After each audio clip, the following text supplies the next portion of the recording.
Number क्या था गाड़ी का भेजो। तो जब आएंगी तो उनकी तस्वीर अपने आप खींच देंगे वो। एक विधायक बताइए, रिजवी इतने सीनियर हमारे, इनकी पत्नी का भी वोट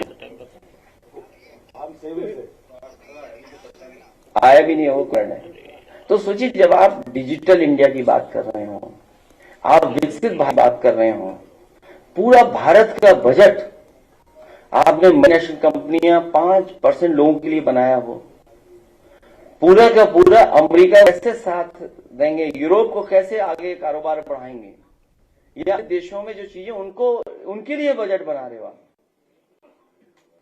दिन भर आप डिजिटल इंडिया, दिन भर आप स्किल, दिन भर आप डिजिटल इंफ्रास्ट्रक्चर की बात करते हैं। उसके बाद जो आपने सिस्टम लगाया, जो व्यवस्था बनाई है, जो इलेक्शन कमीशन को कंपनियां हायर की हैं, किसका ऐप है, किसका सॉफ्टवेयर है, कौन मैपिंग कर रहा है, कौन अनमैपिंग कर रहा है, आखिरकार उनकी बैक ऑफिस कौन मदद कर रहा है। कोई तो है जो बैक ऑफिस में भारतीय जनता पार्टी के सारे पे काम कर रहा है, उसी के कारण तो वेबिनार है। इसलिए हमारी मांग है, जब हमारे नंदलाल जी हम लोग सामने ले आए, 16 लोग लेके आएंगे, फॉर्म 7 भरवाना बंद करे चुनाव आयोग।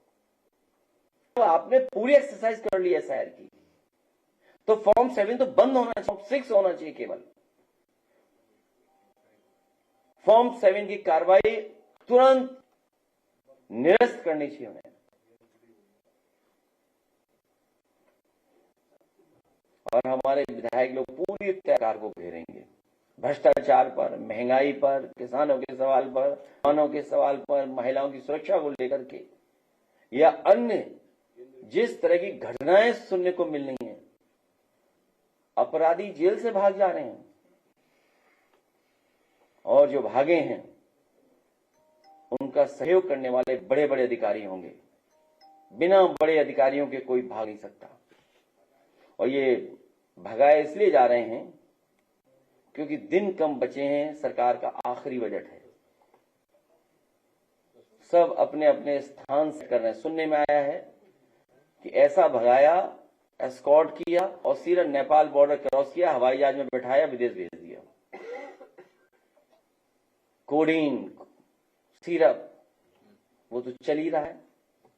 इन्हीं के लोग निकल रहे हैं, इन्हीं के लोग शामिल मिल रहे हैं उसमें, बड़े पैमाने पे इन्हीं के लोग शामिल हो रहे हैं। रियल एस्टेट वैल्यू बढ़ा ली इन्होंने। और जिस सरकार से कोई उम्मीद न रही हो, या जिस सरकार ने जनता को पिछले इतने वर्षों में निराश किया हो, उसके आखिरी बजट से क्या उम्मीद होगी हम सबको। इनको किसी की फिक्र नहीं है, ना किसान की, ना गरीब की, किसी की फिक्र नहीं है। और फिक्र होती तो इतनी महंगाई बढ़ती, इतना सोना महंगा हो जाता। ये हमारे विधायक, या हम सब जानते हैं, गरीब परिवार आज शादी नहीं करा सकता, इतना महंगा है हर सामान। सोना तो भूल जाइए, ये तो ऐसी स्थिति पैदा कर देंगे कि लोहे पर पीतल भी करोगे तभी नहीं आप ले पाओगे।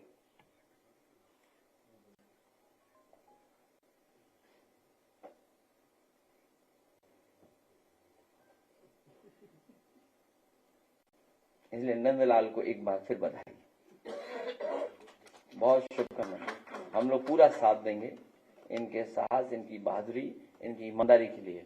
और किसी पत्रकार को अगर साइन कराना हो तो आके देख सकता है, फॉर्म है सामने, साइन करा ले। इनकी प्रताड़ना भी होगी है। आजमगढ़ में सर हम लोग जिलाधिकारी के सामने प्रस्तुत किए, नहीं होगी, क्या टेंशन ले रहे हो आप टेंशन मत लो, आप बिल्कुल टेंशन मत लीजिए इस बात के लिए।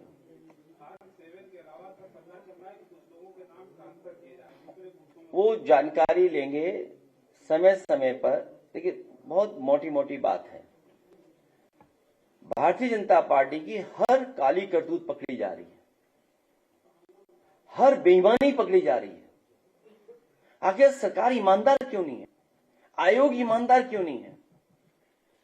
आयोग की जिम्मेदारी बनती है कि निष्पक्ष और कॉन्स्टिट्यूशनल वैल्यूज को बचाएं। सिस्टम जितना ही स्ट्रेंथन करेंगे उतना ही डेमोक्रेसी स्ट्रेंथन होगी। अगर आप सिस्टम को खत्म करें, इसका मतलब लोकतंत्र को खत्म कर रहे हैं। जो जहां बैठा है उसकी जिम्मेदारी है कि सिस्टम को बेहतर करें, व्यवस्था को बेहतर करें। वो व्यवस्था बेहतर होगी तो हमारा लोकतंत्र और मजबूत होगा, लोकतंत्र पर और भरोसा बढ़ेगा।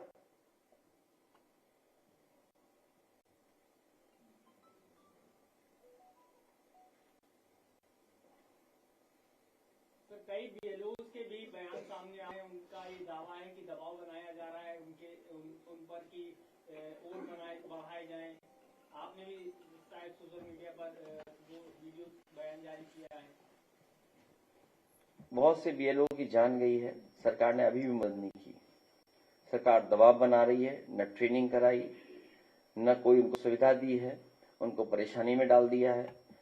दबाव, धमकी और तरह तरह का प्रलोभन ये बीएलओ को किया जा रहा है। लेकिन उसके बावजूद भी बड़ी संख्या में बीएलओ ऐसे हैं जो लोकतंत्र को बचाने के लिए वो खड़े हुए हैं, वो भारतीय जनता पार्टी से नहीं झुक रहे।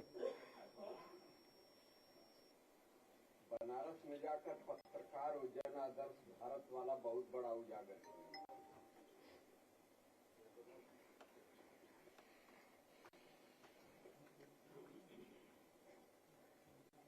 हमारे पत्रकार भाइयों, आप भी प्रहरी बन जाओ लोकतंत्र के। आपसे भी अपील है।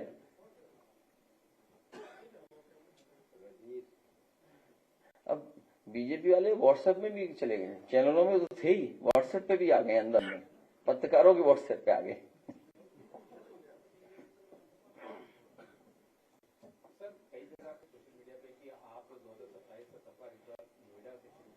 अभी केवल फॉर्म 7, फॉर्म 6 बीएलओ और ये नंदलाल जी का फॉर्म है, ये जिसमें उनके दस्तखत हैं, ये दस्तखत नहीं कर पाते हैं, ये अंगूठा मारते हैं।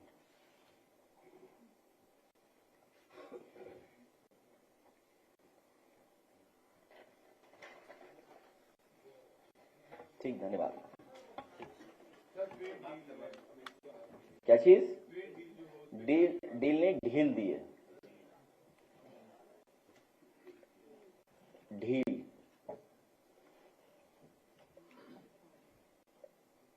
WTO के बाद बड़े पैमाने बाजार खोल दिया गया है और बाजार खुलने के बाद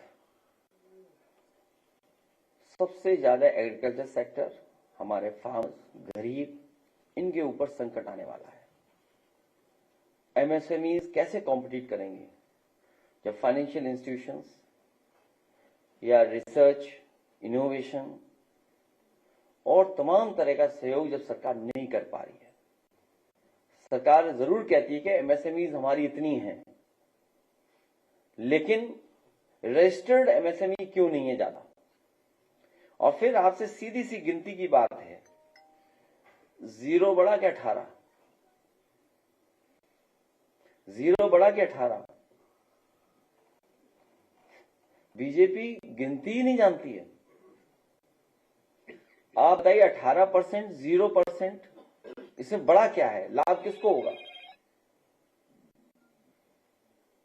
आने वाली चीज पर, जाने वाली चीज पर। बीजेपी अभी भी 18 और 0 का पहाड़ा पढ़ा रही है जनता को। आप खुद सोचिए, 0 बढ़ा के 18, जिसको ये बात समझ में आ जाएगी वो समझ जाएगा कि डील नहीं ढील दी गई है। पूरा बाजार उनके हाथों में चला गया है।